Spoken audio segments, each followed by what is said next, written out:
సాయిరాం. బాబా భక్తులందరికీ కూడా నమస్కారం అండి. అందరూ కూడా సుఖంగా సంతోషంగా ఎప్పుడూ కూడా ఆనందంగా ఉండాలి అని చెప్పి ఆ బాబాగారి తరపున నేను కూడా మనస్ఫూర్తిగా కోరుకుంటున్నాను. ఈరోజు బాబాగారు అందించే సందేశం ఏంటి అంటే కనుక, తల్లి ఇప్పటికే చాలా ఆలస్యమైంది, ఇప్పటికైనా కానీ నా నుదుటిని తాకమ్మా, నా నుదుటిని తాకి నీ నుదుటి రాత మార్చుకో అమ్మా అని చెప్పి బాబాగారు మనకు ఏదో తెలియని సందేశాన్ని అందించడానికి ఈరోజు మన ముందుకు వచ్చారండి.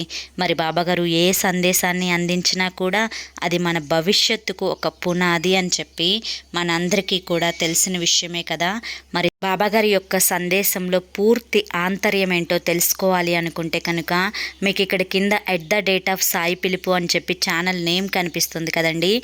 ఆ ఛానల్ నేమ్ కింద ఉన్న టైటిల్ని కనుక మీరు క్లిక్ చేస్తే బాబాగారు మనకి ఈ సందేశం ఎందుకు అందించారో ఆ సందేశంలో ఆంతర్యం ఏంటో తెలుస్తుంది.